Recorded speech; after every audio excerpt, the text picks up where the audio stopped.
Welcome to the Steelers by the Lake podcast. My name is James Strong, joined once again by today's co-host, Nick Pretzel. Nick, how are you doing this sunny Saturday morning? It's a great day. Had a wonderful 4th of July yesterday, so happy 4th to all of you who celebrate, and thank you to all the men and women who provide that freedom for us to be able to celebrate such a wonderful holiday in our nation's history. So excited to talk what little Steelers news we have, but also feeling a little bit full still from all of my 4th of July picnics yesterday. I don't know about you there, James. Oh, yeah, man, I had my fill and then some on burgers and some baked beans, fresh blueberries I picked from the yard. That always makes me happy. But you know what else makes me happy, Nick? I'm having a feeling it has to do with a certain extension. It does. But before we get into that, talking about our good friends at the Hotel Bar in Edinboro. So programming on Steelers by the Lake podcast is underwritten in part by the Edinboro Hotel Bar, 100 Meadville Street in downtown Edinboro, providing a variety of lunch and dinner items daily and featuring free buzzworthy pub trivia every Wednesday. Nick, you know all about that. Starting at 7 p.m. Details are available at 814-734-5103 or online at edinborohotelbar.com. I do indeed know a thing or two about that. I was just there this past Wednesday, and we were having a grand old time. I was actually on a team with Pat himself, the owner of the bar, and we were having a grand old time. So give it a check it out when you get a chance. And hopefully soon I'll be able to get in there and do a little bit of a walk around tour for our TikTok to showcase the hotel bar a little bit. Pat and I are in talks about when we can get that going. So keep an eye out for that as well. Very cool. Very cool. So as some of you may know, we've got some stuff to talk about today. There's a contract extension. But before we get into that, the first thing I wanted to talk about today is, should we have seen the Minkah Fitzpatrick trade coming? And the reason I ask this question is, if you remember back to the pre-draft process, Pittsburgh had a very strange interest going on with first-round safeties. They had brought both Nick Eamon-Wari and Malachi Starks in for interviews, which showed a very strong interest in that safety position. At the time, I thought maybe it was to see a long-term upgrade over Deshaun Elliott, but was this a sign that they were ready to move on from Minkah Fitzpatrick and we missed it in the tea leaves there? Was it right in front of our faces and we just didn't see it? It could have been, certainly. And with more reports coming out of Minkah having potentially been viewed as one of the problem guys in that locker room, and some of those discussions last year with the team members saying, hey, there's 10 of us doing one thing and one guy doing his own thing. I'm not saying for sure that was Minkah, but now that he's gone, you would think that the top options for that would have been either himself, Cam Sutton, or Dante Jackson, and all three of those guys are no longer with the team. Yeah. So you kind of hear some of these whispers from the league going out there, and it makes it seem more and more like they had been planning on moving on from him for some time. And seeing as they saw some guys that they wanted to bring into the room that they could get in exchange for him, and then to use the pick that I believe we got from Dallas in the George Pickens trade anyway. So really all you're losing is a guy that you already potentially view as a problem, to bring in some guys that you're excited about that are upgrades at their positions. And while you don't really strengthen the position that you're losing, you do strengthen another position of need. So you go from one need in the secondary to another, and you have a potential young guy that you like in undrafted free agent Sebastian Castro. And we saw how well undrafted free agents can work out with Jaylen Warren. So, it could be a hit there. And there are still guys out there who could be a addition to the team, like Justin Simmons is the one name that we've already discussed. Mm-hmm. And there's another gentleman from the Colts. Yeah, who's also yes, that's the name. Mm-hmm. Another free safety option that's still available on the free agent market that no one's picked up yet, and you could potentially get for a more of a less premium price. Yeah. So you kind of see the writing on the wall there, and you start to think, okay, this could have been the plan all along. And with the guys that are still available, the guys that you have, it doesn't look as bad of a move once the sort of gut feeling of, oh man, we lost an all-pro safety kind of settles in. So Yeah. I think we probably should have seen it coming, despite the fact that the signs weren't like outwardly there, but that's the business of the NFL. You don't want to show your cards Mm-hmm. to everyone that's around you. And some of the draft process can be played off as, oh, we brought guys in to disguise what we were doing, but maybe they did mean to do that. And then the pieces they wanted weren't there. So they went with best available. And I'm not going to complain about drafting Derek Harmon at all. No, But, God. yeah, no, the safety position seems to have been one that they were looking to make some moves with earlier than we had caught on to it for sure. Yeah. Yeah. And to me, the other thing is like, so when we talk about the safety position, one thing that's consistent year after year is in free agency. Free agency ends and the draft ends, and there's all these guys. There's usually a group of like 5 or more high quality safeties that just didn't get a team. And it's different from most positions because like there's no offensive linemen left at that stage that are startable guys. Usually not even like high level backup qualities that are still available free agents. Quarterbacks, all your top ones are going to be gone. Wide receivers, you might get a couple old guys still left, but that's about it. Safeties, for some reason, the league really highly values those top tier dudes. And then beyond that, they seem to kind of treat them as replaceable people. So there is a good list of free agents that are available that are not just guys that nobody wanted. It's that everybody has already made other decisions to go different routes. And my thing with this whole thing is that apparently there's enough film of Jalen Ramsey already playing safety that they're confident in that. That's another big talking point that's going on right now, is that what if they really just see this as a 1-for-1 replacement, saying Minkah's already on the decline, Jalen's ready to go into that position and can play another 5 or 6 years at that position, but Minkah's already going backwards. Yeah. If that's truly what ends up happening here, if we see Minkah just not do anything in Miami and Jalen Ramsey plays free safety for us, and then a nickel switches into that nickel corner sometimes, and somebody else jumps in at safety, and he has a really good career as a safety for us, this is going to look like a genius move. So it's just interesting to me, the further we get away from the trade, what the topic is and in the twists and turns of the narrative of what's going on with it and what could possibly happen in the future here. So it's exciting to me, especially just seeing that cornerback room be stacked in a manner that it's never been before.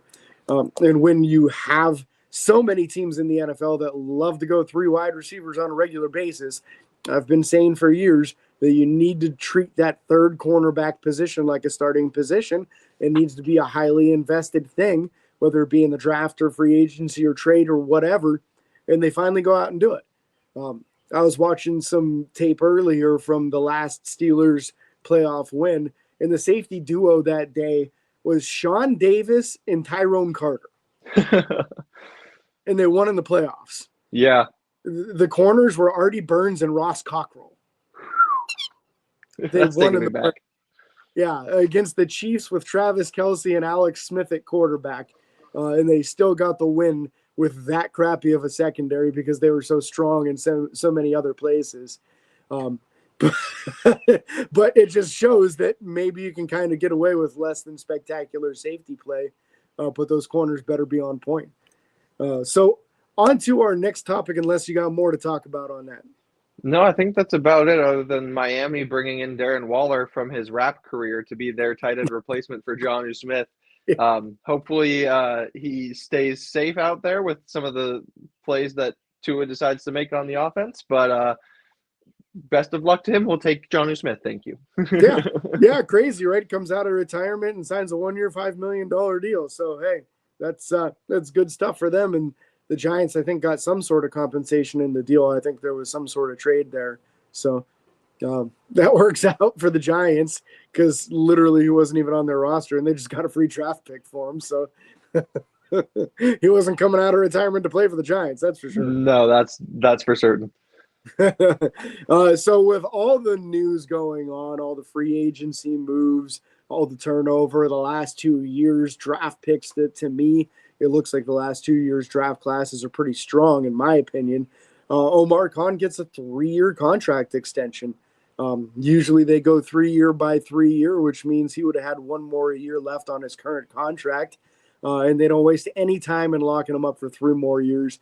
I think he's more than proved himself in the last couple of years, regardless of whether or not it's his football IQ or whether he's just listening to the right people. I like the moves that he's made so far, and I think it's a well-earned extension. But what about you, Nick?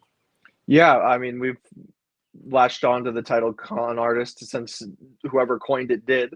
I'm a big fan of his work. There are some times that I question things, but they usually end up panning out way better than I could expect, and that's because I'm a casual and this is his job. Mm-hmm. Um, so he seems to pull the right moves and the right pieces together. And with Tomlin at the helm, they seem to elevate guys that are not as capable as they end up being on the field, or at least they seem to be not as capable until they get into this room and then this culture. And then most of the time, and with the exception of a few crash out wide receivers, they manage to be able to build these guys up to be better than they would have been otherwise, which is an impressive thing to always see.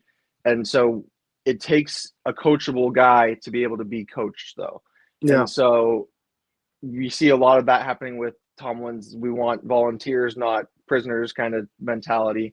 And so Omar seems to be able to, when a guy's not working out, move them to another team and be able to get some sort of compensation that is beneficial to the Steelers as well.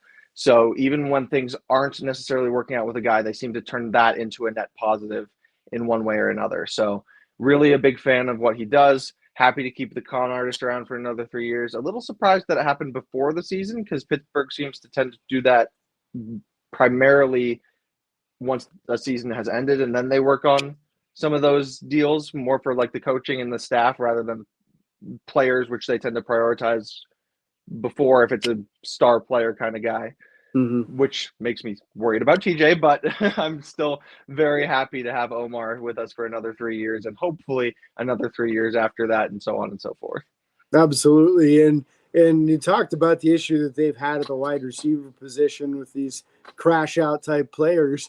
In the last 2 years, in his two draft classes, we drafted one wide receiver by the name of Roman Wilson. He didn't get a chance to play last year, but I love the mentality that we hear out of him. All the time, we quote him, who is just quoting his own coaches, saying, "No block, no rock." That is the mentality that Pittsburgh Steelers wide receivers used to have. And it kind of all went away with that Young Money crew, with Martavis Bryant, Antonio Brown, Emmanuel Sanders, Mike Wallace. Those guys weren't the blocking wide receivers that Hines Ward was. You got it a little bit back with Juju Smith-Schuster, and then the guys after that, Chase Claypool, Deontay Johnson, and more recently with George Pickens, just kind of picking and choosing when they feel like effort is necessary as a blocker. Not an issue for DK Metcalf either. So there's an emphasis going on from Omar Kahn of getting the right quality of players and their right mentality, that team first mentality, where you have to do your job on every play, regardless of whether or not you think the ball's coming your direction. So I love that, building it with character guys. You can't just bring guys on because they're good football players, because if they don't buy into what you're trying to do as an organization and as a team on offense or defense, then it's just not going to work out. So I'm interested to see where this goes in the future. This is the last year of Calvin Austin, the third on his rookie deal. Will they extend him? Is he part of the solution? What do they do as far as Ben Skoranek? What about Roman Wilson? And do they go back into the draft and pick another wide receiver this upcoming season? I'll be surprised if they don't take at least one. You kind of figure they'll move on from Robert Woods. There's going to be room in that room for another guy. And it's all depending, do we get enough out of Calvin Austin and Roman Wilson for one of them to be the guy? Or do they go into the draft again and pick another guy in the second or third round with the hopes of them being a future starter? So lots of exciting things with that, but Omar Kahn, well deserving in my opinion. Aaron Rodgers throwing that throwing session that we were talking about. We heard it was coming. I've got the list of names here for you, so you don't have to look it up, Nick. There we go. So in case you don't have it, right in front of you, Aaron Rodgers had Pat Freiermuth, DK Metcalf, Calvin Austin III, Roman Wilson, Scotty Miller, and Ben Skoranek, all out there on a throwing session for him. So I would say that's the top names at the wide receiver position, minus Robert Woods. He's the only one that really didn't make the trip out there. Freiermuth, no surprise to see him joining that group. Also, no surprise to me to not see Jonnu Smith because he's trying to find a house. Yeah. Looks like he's got 3 or 4 kids with his wife. So they got to figure out schools. They got to figure out housing. They got to figure out getting their stuff to Pittsburgh. So that's not a surprise to me. By the way, I don't know if you heard this or not, but he actually got a second year put onto that deal. So I did not. we will have Jonnu Smith for this upcoming season and the season after. They gave him a 1-year extension for an additional $12 million. So he's making the same money as Pat Freiermuth now, which kind of leads me to believe that they're basically going to treat them both as starters. And I like that thought process. But all these guys out there, what's your takeaway from a throwing session with all the top targets? I love it. I like to see the quarterbacks getting to know the guys, especially when they're new, get a feel for how they work, how they break, all that kind of thing. It gives them a little bit more of that chemistry. And especially seeing as there's no actual team activities going on right now, it gives them a bit of a chance to gel and get to know the playing style and the player. And I wish we could have seen Robert Woods and Jonnu Smith get in there. I'm not opposed to them not being there. I understand that they've got other things going on. But getting some of those, especially younger guys in there to also work with Aaron Rodgers and to be able to work with a guy who's been around the league for a long time, who's got a very high football IQ and can not only get to know them, but help refine some of their technique and things like that and let them know what he prefers, what his tendencies are, so they can get to know him as well. So it's a really good thing to see. And also watching him alley-oop Ben Skoranek was a fun little tidbit that came out of that session as well. So it's really good to see those guys out there. And I know Jonnu Smith also just inked his deal not too long ago. So he's still freshly in Pittsburgh getting all that stuff squared away. So I wasn't too worried about it either. But I'm excited to learn about the extra year on that deal, to have another good pass catcher in the room, to have another starter caliber guy who's going to be on your roster, and to be able to have that guy be there in this transition to whoever the next quarterback for Pittsburgh is going to be, especially with Rodgers mentioning that this is more likely than not going to be his last year. He's imparting as much knowledge as he can onto Will Howard, and maybe he could be a guy for us. I would really hope so, because then we wouldn't have to address the quarterback position as aggressively next year, and we could be a little bit more of that Howie Roseman. That sort of mentality of bringing in guys early to be a stud for the future. So if we can kind of address that need ahead of time and not have to necessarily worry about it, maybe keep Mason around as a capable backup and have maybe a Will Howard come in for some plays this year to be able to sort of gel with some of these guys, get some of that in-game experience in the NFL. If we're up maybe 2 scores, hopefully with Aaron Rodgers being able to be a more capable quarterback play than we had last year or the year before, and be able to see what we've got going there. We can go on and on for a little while there. Back in maybe even into the last year of Ben, who knows? But to be able to have these kind of more capable guys, to be a veteran presence in the room, to be able to help out some of the younger guys, whether it be in the wide receiver room, the tight end room, even the quarterback room, is something that I value highly, and I'm glad to see him inked for another year.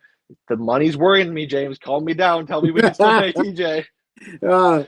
Plenty of money available. In fact, Pittsburgh is scheduled to be, at this point, $96 million under the cap next year. So even with a huge TJ Watt contract, there'll be plenty of money to go around. So no worries there. Now, my takeaway from this throwing session, I love it. It's great team building. I love seeing Ben Skoranek dunk so easily. That just does me good for my soul. But beyond that, I was hoping to see Will Howard there. So that's kind of a little bit of a bummer to me that Will didn't make the trip. I don't know if he was invited, so it's not like, oh, Will was invited and he didn't go. No, that's not necessarily the case. He might not have been invited to go. I also would have liked to see Darnell Washington there, especially if Pittsburgh's going to do a lot of 3 tight end sets, which it sounds like that's going to be the plan. He's going to be heavily involved in the offense. At least he's going to be out there a ton. I would like to see him have some chemistry rolling with Aaron Rodgers already in place. He already has made mention of how he appreciates that extreme size and not having had a guy like that since Martellus Bennett, I think he said, playing with Martellus for a few years there. But I would have liked to have seen those guys there. I think that Will could have really learned from that experience of being around those guys. But it is what it is, and I think, honestly, overall, it's a very good thing. So exciting to see that chemistry developing to the next step. But the next step for us is continuing our series on roster battles, right, Nick? It certainly is. Yeah, we've already covered most of the defense. We're going to finish up the defense today and do the special teams too. So cornerback is the only position that we hadn't done yet. And luckily enough for us, there's a big new free agent, not free agent, but new player on the team just acquired since our last episode of the weekly breakdown that we do here. So starters right now appear to be Darius Slay, Joey Porter Jr., and now Jalen Ramsey in that room. We don't know how much safety it's going to be and how much corner it's going to be. I got a feeling it's going to be a mix of both, but we'll just assume him as a corner at this stage in the game. I would call Beanie Bishop dang near a lock, but after that, that's where it gets kind of dicey for me. I think your favorites probably you're looking at like Corey Trice, Dante Kent, Brandon Eccles. I cannot imagine this team keeping like 8 corners. So I think they're going to have to make some tough decisions here on those last spots. Who are you going to keep? Is it going to be somebody who could be your starting nickel corner of the future? Is it going to be a guy who has possibility of a starting outside corner of the future, or somebody with a little more experience like Brandon Eccles? This is going to be a very difficult thing. And then there's a bunch of dudes behind that, but what are you feeling on this group, Nick? Yeah, well, ESPN has us listed as having 9 on the roster right now. Mm-hmm. So that's quite a number. And like you said, I don't see them keeping 8 either. James Pierre is another name that everyone that listens to the show should be familiar with. So Yeah. is he going to make the roster? We've got rookie Dante Kent who's coming in, and Pittsburgh seemed to be pretty high on. Again, that could have just been some of the, we drafted the guy, we're going to prop him up because we took him in the draft. Yeah. But who knows? It's Brandon Eccles was brought in. He was a guy who gave us some trouble in the Jets game last year. So they've seen what he's done, and they brought him in for a reason. So are you going to keep him, or are you going to cut him now that Jalen Ramsey's in? And it'll also be interesting to see, like you said, how much safety they play Jalen in, because right now the free safety room is Juan Thornhill and Quindell Johnson. They've presently got Sebastian Castro listed as a strong safety behind Deshaun Elliott and Miles Killebrew. And I know we already talked about the safety room, but I feel like it almost has to be brought up in terms of this discussion, because how much does Jalen Ramsey play there? So what other guys are you bringing up? And obviously, as you mentioned, Beanie Bishop is probably that first guy up, but you've got then a relatively capable room of backup guys that you're like, which one are we going to keep and which ones are we not? So it'll be interesting to see when we get Cody back on the show, what he does with the 53-man roster now that we've had some movement since our last several, and being able to see who's going to be there, what's going on with this position. But like you said, the top 3 are an easy lock. You've got those 3 big-name guys. You've got 3 lockdown corners. No surprises there. It's more so once you get past Beanie Bishop, who you assume will make the roster, that things get dicey, and it's hard to say who's going to be backing up who and who's even going to be there at all. Yeah, I would like to see some of these back of the roster corners spend a little time at safety.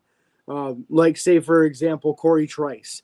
If it's not to be at corner for him, he's 6'3", 206. Why not give him a shot at safety and see if he can handle it? He's got the long speed, he's got the range, and he's got the length, right? So maybe you give him a shot in the preseason to play some safety snaps. The back end of the corner position, we've got Cameron McCutcheon at 6'1", 204, Kyler McMichael at 6', 210. Those are guys that have the frame and size to possibly play some safety. So I'd like to see some of these guys get some snaps out there and see what they can do. And then the other man in the room, Deshaun Jameson, he's a 5'9", 186-pound corner, apparently looked really good in the offseason so far in these mini camps that they've held up to this point, and has a little bit of a resume there too. Kyler McMichael, I thought, looked pretty good in the preseason last year for us. So some of these dudes have a little bit of experience and a little bit of size, and maybe they can transition. I feel like that's just a big question mark. Is we have a plan for the short term at safety. We're still not 100% sure what's going to happen at free safety, whether it's going to be Juan Thornhill, Jalen Ramsey, a combination of the two. Why not try the transition with Corey Trice? I think that would be incredible if a guy his size could work out a free safety. He ran just as fast as Minkah did when he came out in the draft. So this is not a slow dude by any means. He's fast. So I would love to see that, just to get these guys a little more playing time. And you never know what you might uncover when you make a position change with these guys. Yeah, I love that idea. I think the more options we have at different positions, the better. And if one of these guys can make that move, by all means, why wouldn't we do it? So that's what part of what makes the preseason so exciting is it gives us the opportunity without any effect on the regular season record to see these guys give other things a shot. So I'd be interested to watch in training camp which corners they end up potentially moving or having try different drills or things like that and seeing what they can do. So as a part of our cornerback discussion, which corners can we move to safety? And I think highlighting Corey Trice is a good option there.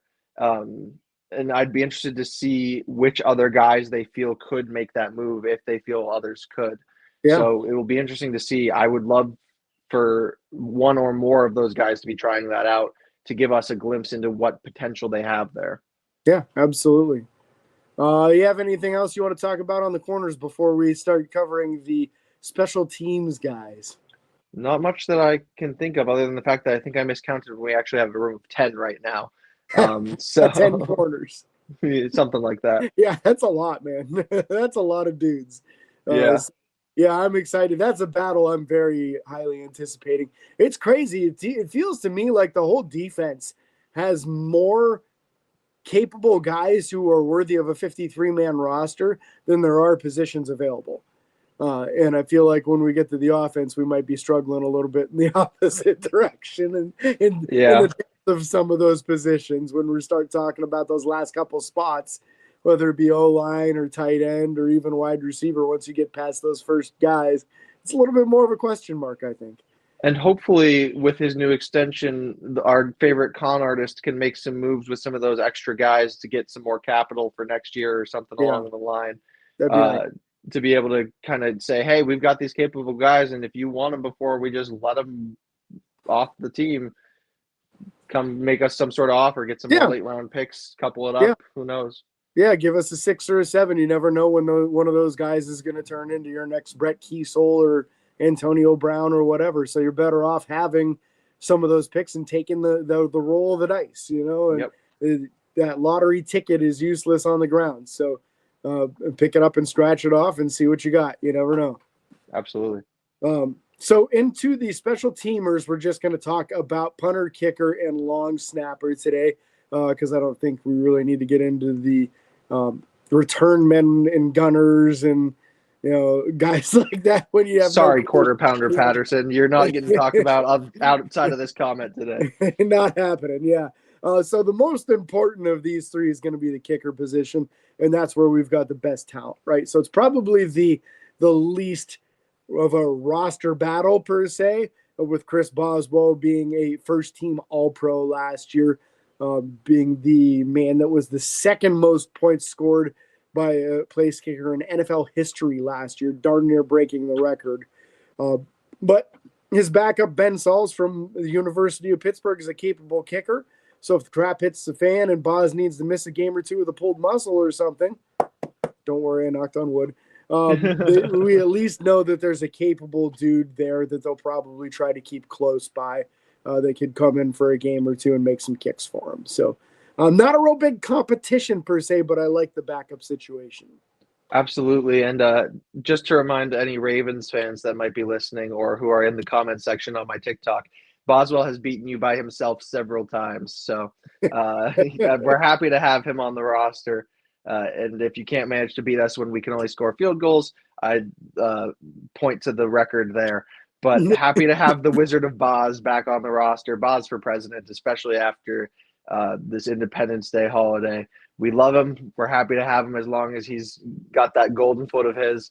And again, Ben Sauls, like you said, a capable guy from the University of Pittsburgh, knows the stadium, has kicked there before, understands how it works. So that's a great guy to be able to have as your sort of, if we need a guy to step up, he's at least got experience in our home playing field to be able to step in and have that sort of, okay, I can do this mentality. Yeah, it's a nice in case of emergency break glass option, I think. Now, what is complete opposite from that is the punter position, right? So last year, Pittsburgh goes out in free agency and spends what to them is big money on punter Cameron Johnson, who has a very good resume of being a successful punter in the NFL. And he goes down week one with a torn up knee. I think he tore 2 ligaments in that knee. It was like ACL and MCL or something. It was pretty serious. And then Corliss Waitman comes in, and Corliss kicks really good for us all year long. Corliss signed a 2-year deal, too. So both of these guys under contract. I think this is going to be the best punter battle that we've had in Pittsburgh for probably 10 years. I'd be very confident with either one of them as the starting punter for this upcoming season. And it's low-key going to be a fun thing to watch in the preseason.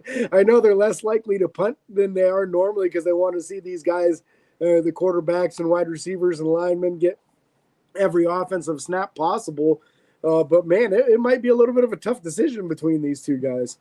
Absolutely. And it's a refreshing thing for me as someone who became more of a serious fan and getting to know more of the guys on the roster a few years back when I was in college.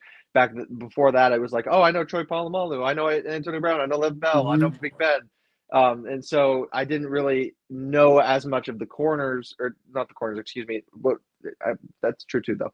But I didn't know as much of the punters until we got into more of the Presley Harvin days, which, as everyone knows, is the right response to that. That was a rough period. Yeah.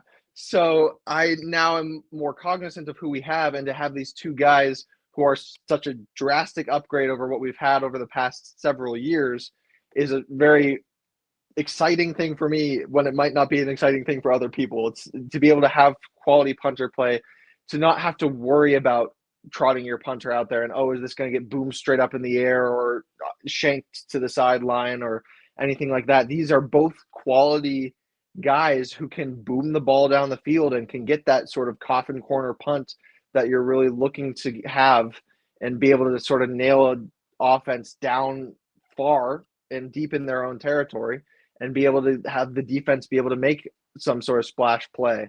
So it really kind of is a better situation than anything we've had for quite some time. And I can't even name the last time we've had a good punter, but I mean, now we've got 2. So it's a wonderful thing to have, and one of the more exciting battles this training camp season, because it's 2 very capable guys, and that's it. And so seeing them go out there and be able to fight for this job is going to be awesome. And hopefully Corliss made a little money in getting his number given to Aaron Rodgers. So hopefully he got at least that if he doesn't win the punter battle.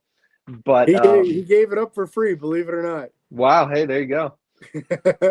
team first guy there. That's what we like to see. Yep. Yeah, so I agree with you fully. It's an exciting competition between these two.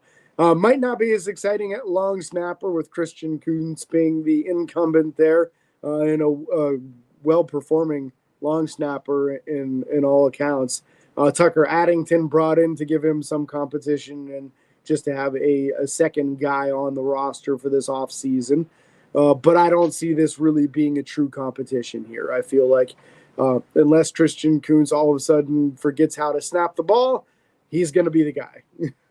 Yeah, and we talked about it a little bit already, bringing in Tucker Addington to kind of, be a pusher for the fact that Tomlin never likes to say a guy's job is secure before the season starts.